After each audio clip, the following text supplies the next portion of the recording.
मेरा नाम महक परवेज़ है, मैं फैसलाबाद से हूँ और मेरी भी चाइनीज़ के साथ शादी हुई थी।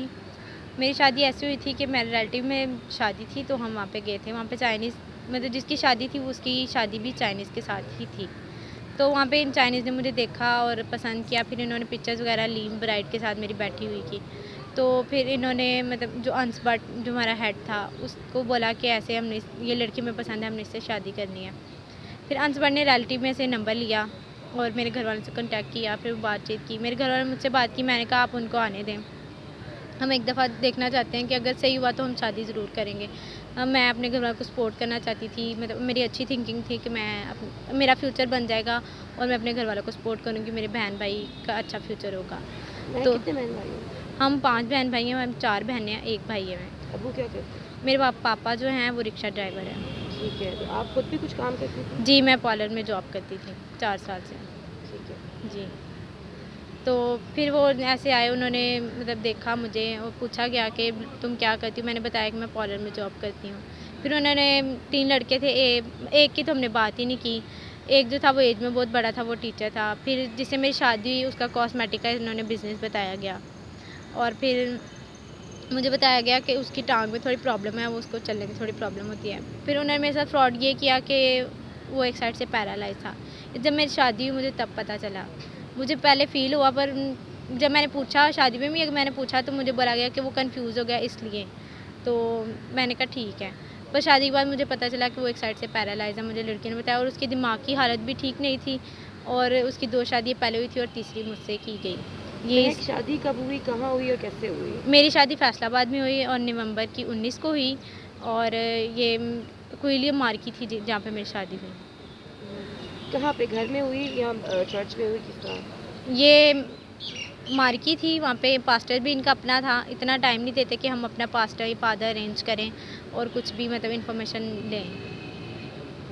जी। ठीक है, तो उसमें चर्च नहीं गई आप? नहीं, वो हमें चर्च नहीं, हमने बोला था कि हम चर्च में शादी करना चाहते हैं। इन्होंने बोला इतना टाइम नहीं है, हमने लाहौर जाना है, तो चर्च में नहीं, आप हॉल में कर लें। पास्टर भी खुद ही लाए थे? पास्टर भी ये खुद ही लाए थे, पास्टर ज़ाहिद, अच्छा, वो भी पकड़ा गया। ठीक है। जी। अच्छा, फिर क्या हुआ? जब शादी होगी फैसलाबाद से कहाँ लेकर के आए फिर वो? मुझे ये फैसलाबाद से लाहौर लेके आए डिवाइन गार्डन, वहाँ पे मुझे रखा गया 1.5 माह। मुझे शादी के दूसरे दिन पता चल गया कि ये क्रिश्चियन नहीं है। फिर जैसे मैं रहने लग गई तो फिर मेरी चाइना में जो लड़की थी उनसे मेरा राब्ता हुआ। उन्होंने मुझे बताया कि ये जो हैं ये फ्रॉड कर रहे हैं, ये मिसयूज़ करते हैं, ये मेडिसिन खिलाई जाती हैं कि ये हमें बेबी दें, ये बेबी सेल करते हैं, ये मारते हैं, ये अंडे खाने के लिए देते हैं। बहुत बुरे हालात हैं वहाँ पे, यहाँ पे मत आना। तो कोशिश करो कि तुम भी ना आओ और दूसरी लड़कियों को भी बोलो। मैंने बहुत सारी लड़कियों को बोला, कुछ ने तो यकीन कर लिया और कुछ ने नहीं किया और वो चाइना चली गई और अब वो वहाँ पे बहुत परेशान है और मैं चाहती हूँ कि वो वापस आए। मुझे बताएं, वहाँ चाइना में जो लड़कियों से बात हुई वो किस तरह, आप जानती थी उनको पहले से? नहीं, मैं जानती नहीं थी, वहाँ पे व्हाट्सएप नहीं चलता, वहाँ पे वीचैट चलता है। तो वीचैट जब बनाया तो वो ग्रुप में ऐड हो गई थी। किसने बनाया था बीच में? वीचैट हमें कैंडस ने बना के दिया था। वो कौन है? वो चाइनीज़ हेड थी, तो वो अंश के साथ थी। ठीक है, तो जी। ये बताएं कि आप के हस्बैंड का नाम क्या था? मुझे उसका नाम तो नहीं पता पर मेरे आईडी कार्ड पे लिखा हुआ है। तो आप क्या कह के बुलाते थे उसको? मैं उसको फ़नी नेम से बुलाती थी। क्या? उसकी हाइट बहुत लंबी थी तो हम सब उसे लंबू बोलते थे। ठीक है, तो आपस में कन्वर्सेशन किस तरह, बातचीत हम कैसे? गूगल ट्रांसलेशन ऐप के थ्रू।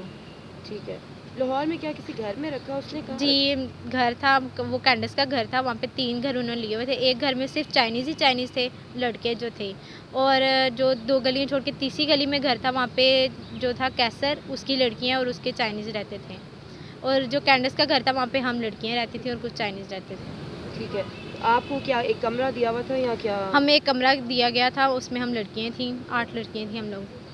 हम सब वहीं सोती आप थी। अपने शौहर के साथ नहीं रह रही थी कमरे में? नहीं, हमने मतलब लड़कियों ने बोला था कि हम अपने मतलब लड़कियाँ यहाँ पे रहना चाहती हैं, वहाँ पे तो हमने इनके साथ ही रहना है, पर यहाँ पे हम अपनी फ्रेंड्स के साथ, अपने रिश्तेदारों के साथ रहना चाहती हैं कि यहाँ पे हमें थोड़ा फैमिली वाला माहौल मिले। ठीक है, तो जी। शौहर से कब मुलाकात होती थी फिर? वो किसी टाइम भी मतलब आ जाता था। वो वहाँ नहीं रहता था? वो सामने वाले घर में था, वो सुबह उठते हुए उसने मेरे पास आ जाना। तो ये सारा कुछ आपको अजीब नहीं लग रहा था कि ये सब कुछ क्या हो रहा है? बहुत अजीब लगा जब मुझे पता चला वो क्रिश्चियन नहीं है, तो फिर मैं खुद भी चाहती थी कि वो मेरे पास ना आए, मैं उससे दूर रहूँ। कैसे पता चला कि वो क्रिश्चियन नहीं है? क्योंकि हम क्रिश्चियन हैं, हम सुबह उठ के इबादत करते हैं, हम खुदा का नाम लेते हैं, बाइबल पढ़ते हैं।